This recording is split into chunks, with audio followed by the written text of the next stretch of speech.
Well, don't go away. The best is yet to come. Right now, it's the best of Groucho.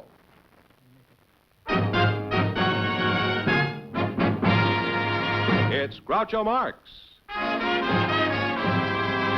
in You Bet Your Life.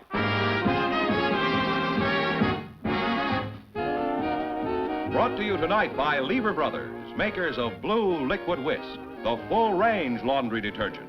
Whisk is the liquid way to your cleanest wash. And Pepsodent, that cleans more effectively, polishes more protectively than any other leading toothpaste in familiar carton or handy new push-button container. And here he is, the one, the only...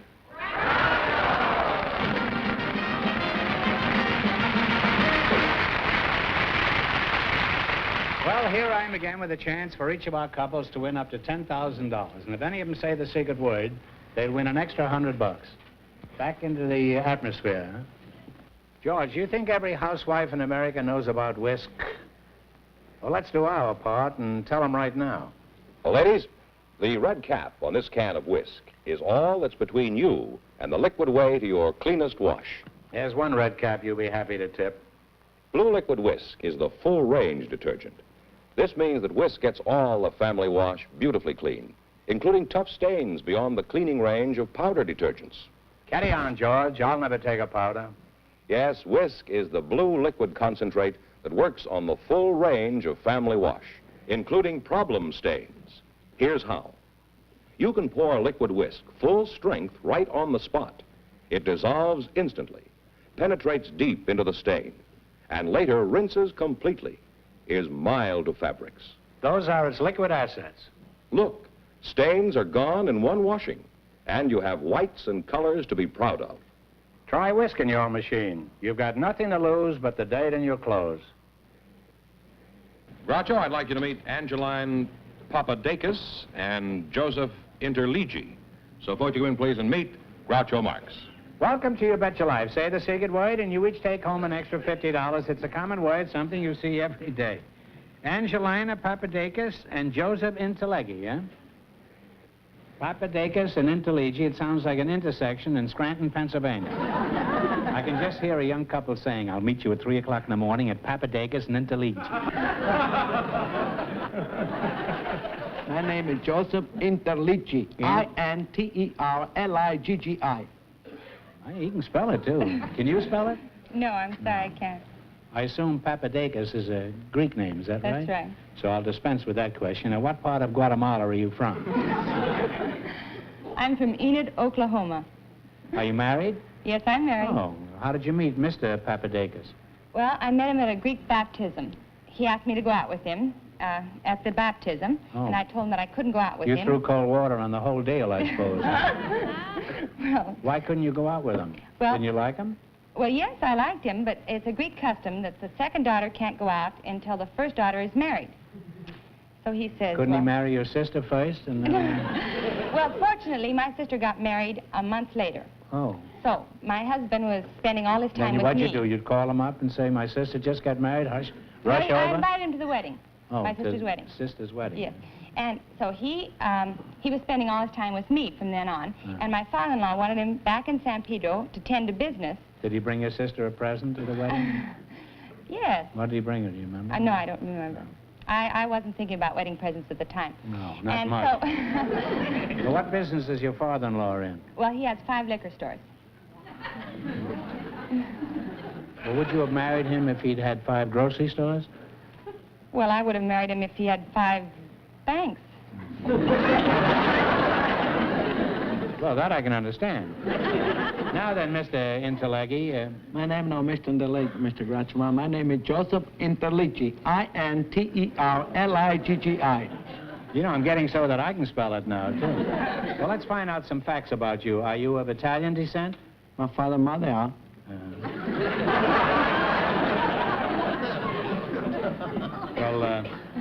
Well, where were you born? Emin Indian.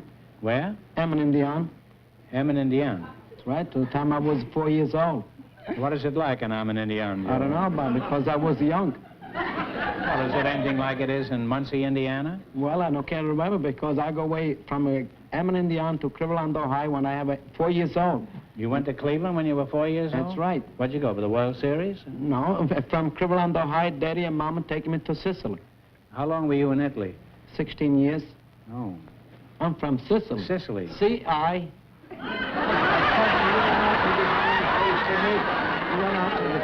You spell Sicily. Well, C-I...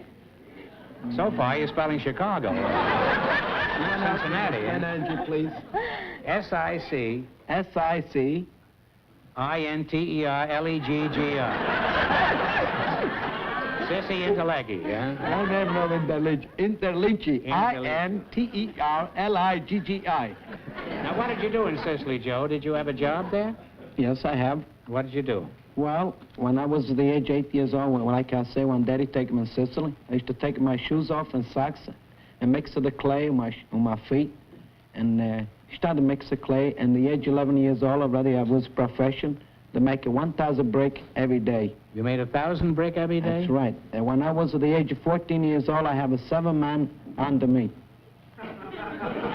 Were you working in a cemetery then? I used to work in my farm. That's an old joke, Joe, but It's okay. that's a very grave situation, having 7 men. Now, Mr. Interlici, what is your line? Are you still pressing bricks with your feet? No, sir, I'm in show business. Oh, you're in show business, Yes, eh? I am. But what do you do in show business? Well, I chop wood with my teeth. You chop wood with your teeth. That's right. And that's show business? Yes, sir. I'm working quite a while, about 37 a week in Club 802, 64th Street and 8th Avenue, Brooklyn. Miss Charlie and Louie. Well, could you chop some wood for us now? Yes, I do. Do you have to have any special kind of wood, such as gum? Any quality of wood do you bring to me? Any kind of wood? That's Mahogany? Right. That's right. George, would you find... George Fanaman. Could you find some timber for this beaver? Are you married, Joe? No, sir. Why not? How old are you? I'm 33. And you're not married, huh? No, sir. I guess you've had thrills enough squishing that No. clay between your toes. Where's the wood? Got right here. Let's do, Oh, yeah, that's fine. Oh. Wow. Don't bite off more than you can chew, Joe. Mr. Gretchen, I mean, when I work in nightclub, if you don't mind, I can have a little music, please. You got any wood music out there? Some wood nymph music? Timber! Chopsticks, yes, that's good. thank you. You work.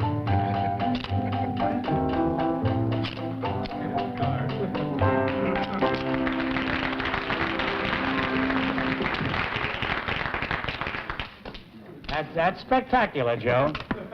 How long could you keep on doing that? How all day long? You could chop a whole cord of wood, I'll bet, huh? That's right. Well, folks, now we know how much wood can a woodchuck chuck if a woodchuck would. Thanks very much, Mr. There's one Gretchen. thing you'll never have to worry about. You never have to worry where the yellow went. Your worry is going to be where your teeth went. Are you ready to play You Bet Your Life? Well, we hope. This is on a very intellectual plane, this conversation, and I hate to change it for one as sordid as money, but I know you want to get a crack at the big money, so we're going to play You Bet Your Life. And remember, Joe, you're partners. All right, you selected facts about presidents. I'll ask you some questions. If you miss 2 in a row, you're out. If you get 4 in a row right, you win $1,000. What musical composition is traditionally played upon the entrance of the president? Talk it over. Talk it over. Hail the chief. Hail to the Chief is right. That's one right. Now then, what president was originally a very successful mining engineer? Herbert Hoover. Herbert Hoover is right. That's 2 right. What president was nicknamed Old Hickory? Andrew Jackson. Andrew Jackson is right. Get the next one right, and you have $1,000. Oh, boy! That's not a very dignified attitude for a mother. In what city was George Washington inaugurated? New York. New York City. There's no use fooling around with her. She knows all the answers. And you got 4 in a row, so you won $1,000. Well, you won $1,000. You can keep it and quit, or else you can come back later and at the end of the show and try to double your money. You may even get a crack at $10,000. So go over there and sit down with Joe and watch yourself. And no matter what you decide to do, thanks for being on the show. Thank you. Thank you. Arrivederci.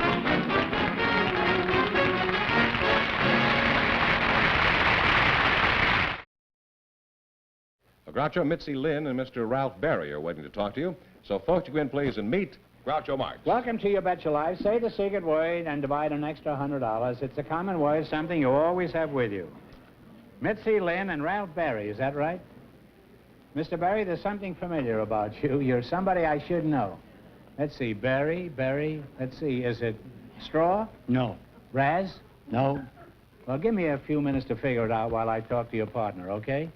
Mitzi Lynn, where are you from, Mitzi? Well, I was born in Trenton, New Jersey, and I lived part of my life in Long Branch, New Jersey, which is a summer resort. Then came to California with my parents, and now I'm living in Phoenix, Arizona. Oh, are you married? Yes, I am. How long you been married? 11 years. What does your husband do? Well, during the week he's a barber, but on the weekends he plays drums. In the barber shop? No. He plays drums on weekends, huh? Yes. I guess on weekends it's a relief to look at some skin that doesn't have hair on it.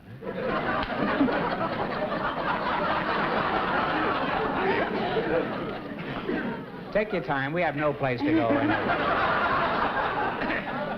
Now, how did you meet your husband? It started actually when I was in high school, and they were auditioning, a high school orchestra was auditioning for vocalists. And, of course, I wanted to be the vocalist with the band.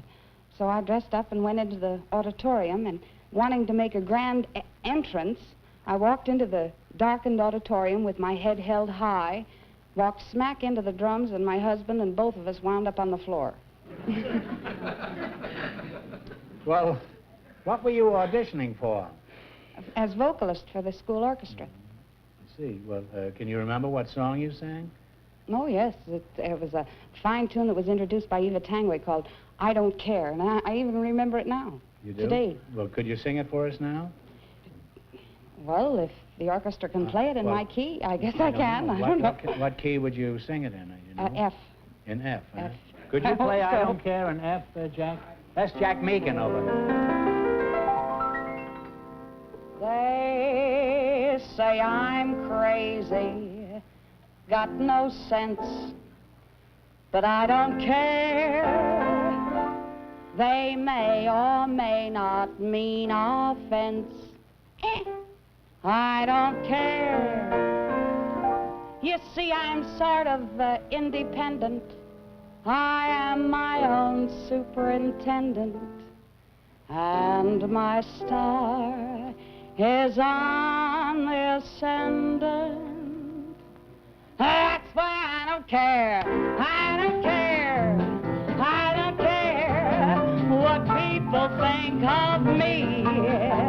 I'm happy-go-lucky. They say that I'm plucky, contented, and carefree. I don't care. I don't care if I do get a mean and stony stare. If I'm not successful, it won't be distressful, 'cause I don't care.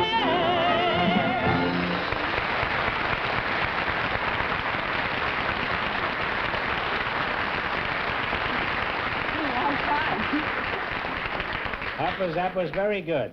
And I don't care either. Now, Mr. Barry, I still haven't decided who you are. You're not Shirley Temple, are you? No. I'm Wild Red Berry, the professional wrestler.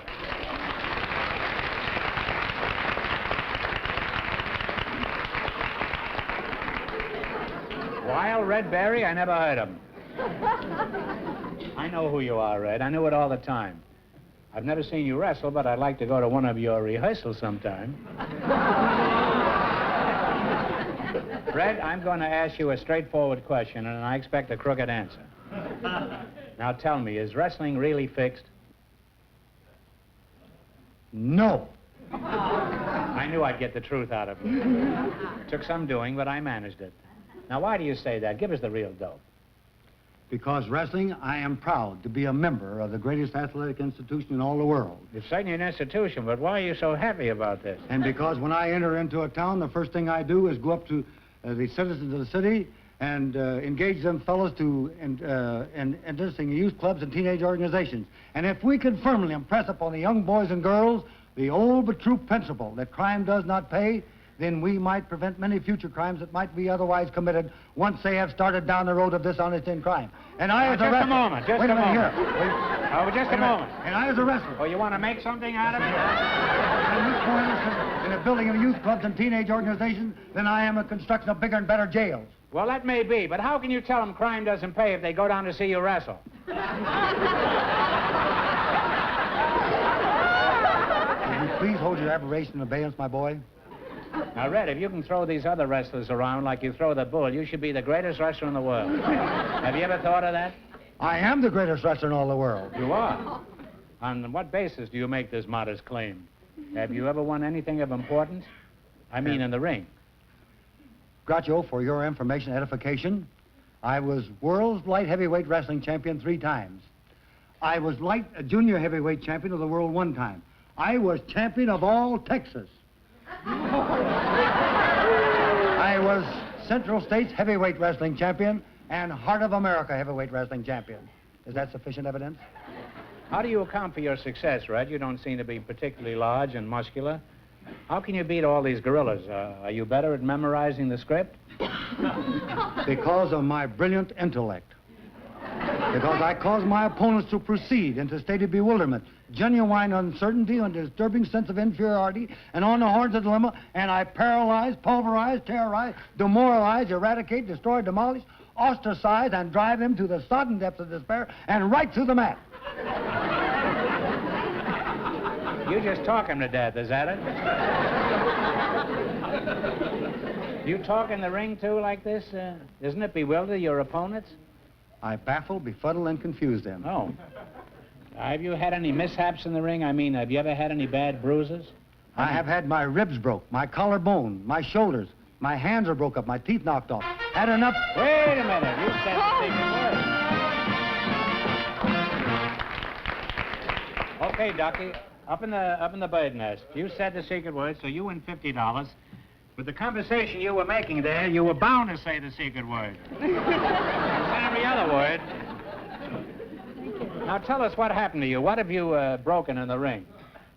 I've had my ribs broke, my collarbone, my shoulders, my hands are broken up, my teeth knocked off. I've had enough stitches in this eye here to make Grandma a quilt.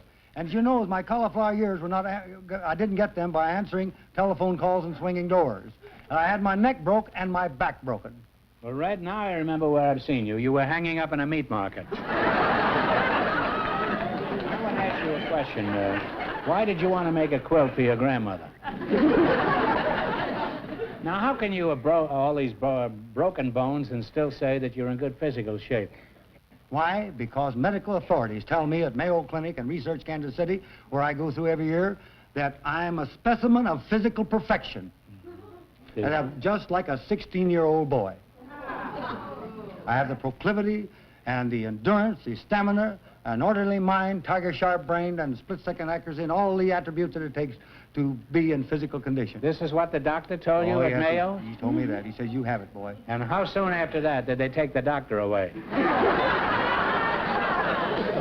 Red, you know, I'm astonished that a man of action can be so articulate. How do you account for this streak of Demosthenes here? Well, because, Groucho, I have reached a stage in life where such things as this never faze me. When any man with my intensive experience, which has to face such hypothetical consternation, I can always reassure myself of the fact that the subsidized Socrates of human nature becomes synchronized. How did Socrates get in there? I didn't say Socrates, I said Socrates, which means unsound judgment. Oh, I see. Yeah. Yes, sir. Due to the fact, Groucho, the cause of so much misunderstanding in this old world is the fact that people are not able to express themselves adequately, accurately, and convincingly, and expressively. So I've made it a habit and took plenty of time out so that people can understand just exactly what I have to say, so that even the most stupid dolt among them may understand what I have to say. Well, why are you looking at me that way? Red, I would never suspect that you had such a sensitive nature. Do you have any examples of your tender side that you'd care to give us? Groucho, I'm glad you said that, because in everyday life, you know, I'm quiet as a mouse and busy as a bee, humble as a peasant. But you know, no one will ever know when that little black drop will fall from an angel's trembling pen and stain that final unfinished paragraph in the book of life. So I think it only prudent, I think it only wise that we pass on a few verbal flowers and sugar-coated expressions to those whom we associate with daily. So if with pleasure you are viewing any work a man is doing, if you like him or you love him, let him know it. Do not withhold your approbation until that pastor makes oration. and he lies with snow white lilies o'er his brow. For it makes no difference how loud you shout it, he'll never care about it, for he'll never know how many teardrops that you shed. So if you feel there's some praise due him, now's the time to shoot it to him, because he cannot read his tombstone when he's dead.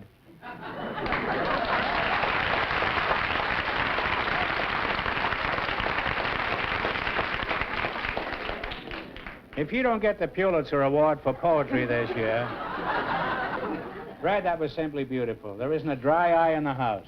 In fact, I'm afraid to look. I wouldn't be surprised if nobody's left in the house.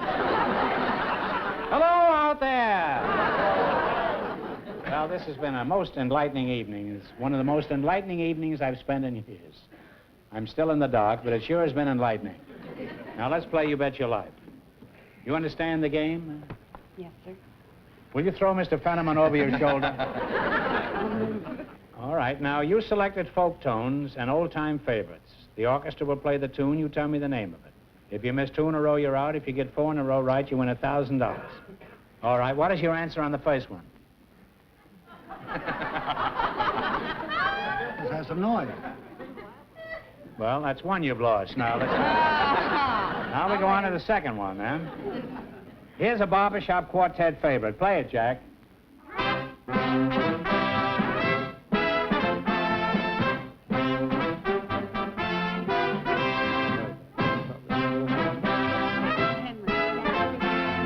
I think. Dance with me, Henry? I'd be glad to, but my name is Groucho. No, it's Wait for the Wagon. Oh. You have one wrong now. Don't get the next one wrong or the game is over. No, I know you've heard this. What is it, Jack?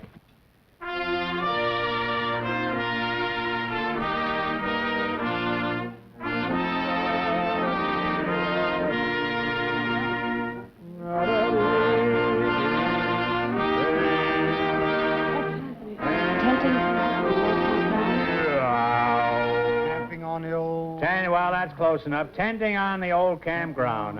Tenting tonight on the old campground. That's close enough. All right, what is the name of this old song? Play it, Jack.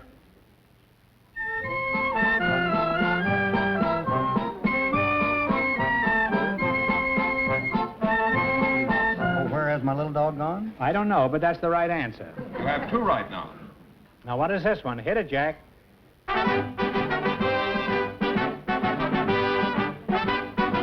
Until morning? The bear jumped over the... Bear went over the mountain. That's a dirty trick, giving him a song with 2 names. I've never heard it called Bear Went Over the Mountain. I've always heard we won't go home until morning. It's always went with me. I'm ready. Bear Went Over the Mountain, indeed. Tell me the name of this old favorite, Professor. You keep out of this, will you? I've had enough trouble. Did you write these titles? No, I didn't. Tell me the name of this old favorite, Professor.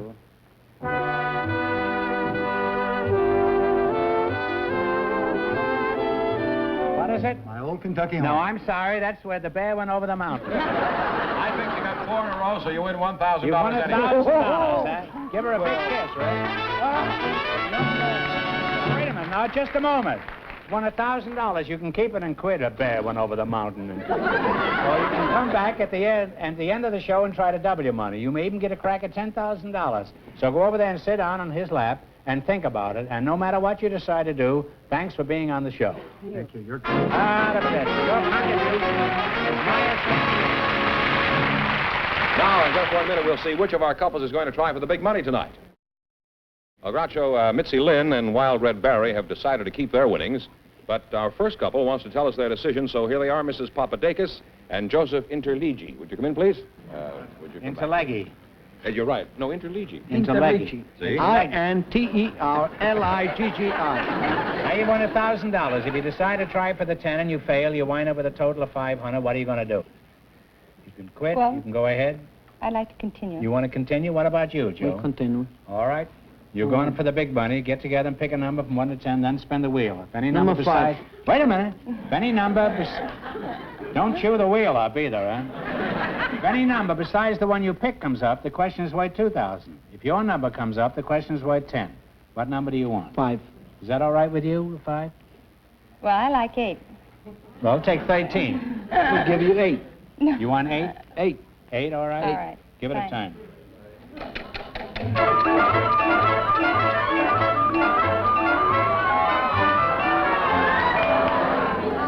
number was 8 and it came up 4, so this question is worth $2,000. You ready? During World War II, a family of 5 brothers, all sailing on the same destroyer, were lost when their ship went down in a battle in the Pacific. For $2,000, what was the family name of these 5 celebrated Navy heroes?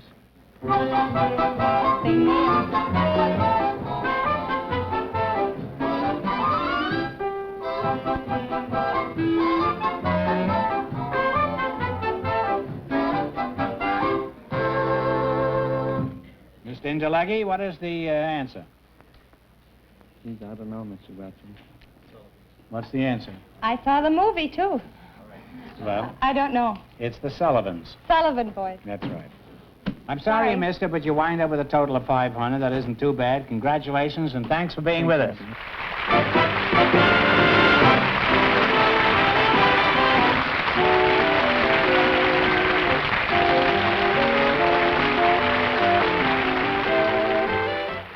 Groucho Marx in You Bet Your Life has been brought to you tonight by Lever Brothers, makers of utterly new White Lifebuoy, the active soap for active people. It's a miracle in white with a wonderful new fragrance. And Blue Liquid Whisk, the full-range laundry detergent. Whisk is the liquid way to your cleanest wash. Your satisfaction guaranteed by Lever Brothers or your money back.